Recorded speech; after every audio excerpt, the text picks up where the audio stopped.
Well, Cressy, a 3-2 defeat to the league leaders. So many emotions in that one. What are your overriding thoughts after that? I'm disappointed in the goals conceded, but credit to Macclesfield, they're a good side. You can see why they're unbeaten. They are relentless in the way they play. I thought we gave them too much respect in the first 20 minutes, and then 25 minutes in the second half, we were the better side. We caused them a lot of problems. We caused them to change shape at half time to match us up. And I know what they've done. They've gone, let's match them up because we've got better players. And I thought we handled it really well. I think one lapse in concentration has created an opportunity for them and the kids a wonder strike to win the game. So ultimately, I'm disappointed in that side of it. But from 2-0 down to come back to 2-2 with the attitude and the endeavour and the commitment and the drive and the never say die attitude, really, really pleased. But fine margins wins football matches against league leaders, and ultimately tonight the fine margin fell on their side. We have a chance at the death there to through 1-on-1 and we just put it wide. But listen, they're a good side. They deserve on their second half performance to beat us in the second half.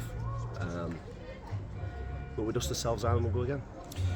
Given the progress made since you've come in the last few games, to have now gone toe to toe with what is, let's face it, a very good side, haven't lost yet this season, just putting the result to one side for the time being, that shows, doesn't it, how far we really have come in the last 6 or 7 games, and gives you surely a lot more confidence than you already had perhaps moving forward.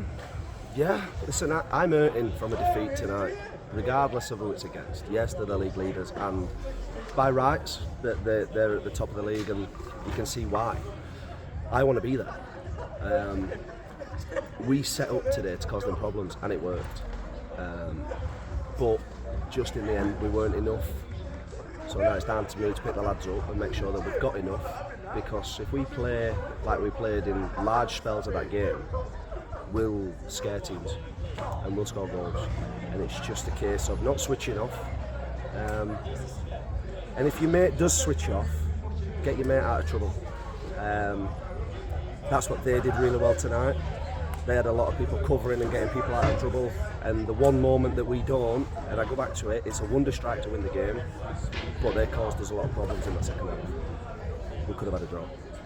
Yeah, I mean, I guess everybody could look at the first 10 minutes as being pivotal, because in the end they did win the game. It wasn't lost in those first 10 minutes perhaps, but what was happening there? Was it just slow to get going? Were they particularly good to get going? I mean, the injury as well to Sam early on perhaps disrupted a bit. I think shell shock, first 10 minutes. We set up a way into press, and I think we were a little bit too deep. And then when they score, we sort that problem. That doesn't happen again. What they did in the first 10 minutes, they didn't do again for the rest of the game. They had to alter their shape and system to match us, because we were on top. We caused them a lot of problems. Now, I take positives from that, but ultimately we've lost a game of football, and that hurts. I've just told the lads in there, look, it hurts. On reflection, in a few days' time, I might have a little bit of a different outlook on it, but right now I'm just disappointed we've lost a game of football. So onward then to Stockton on Saturday, another long trip as well. Not going into it on too much of a low, but nevertheless wanting to bounce back with a win. Absolutely. The next game is vital. We go to Stockton, we want to win a game of football. They're a good side, they've been together for a few years.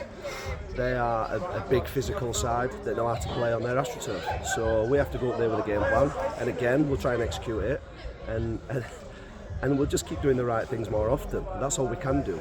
We're trying to do that with the squad, we're trying to do that on a match day, and we'll keep tweaking it until we get it absolutely right.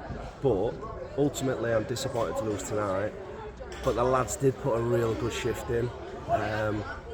Again, I might be being a little bit harsh, but not when you lose a game of football. I don't think you can be too harsh. But we dust ourselves down, we're going to Stockton, we're going to try and get some points. Lots of player ins and outs still going on almost every day, certainly every week. Do we expect more of that coming in the next week or so? I mean, is it a fairly fluid situation, or do you just sort of take it as it comes? Well, listen, we're always looking to improve as a club and as a squad, but ultimately we've got to balance the books. So the 2 lads that have just left is to balance the books. They weren't getting the game time that they wanted. Listen, we can't carry passengers. We're not that football club. So we had to make a decision and what's best for the club in terms of costs. And I think it's a good bit of business for us and for the player, for the players. But we'll look to improve, of course. But first and foremost, I want a reaction from the current group, and I think that I give them the opportunity to give me a reaction. And listen, I know this group. I think they will. And if they don't, then you know the answers. Hard luck tonight. Thanks for that. Thank you.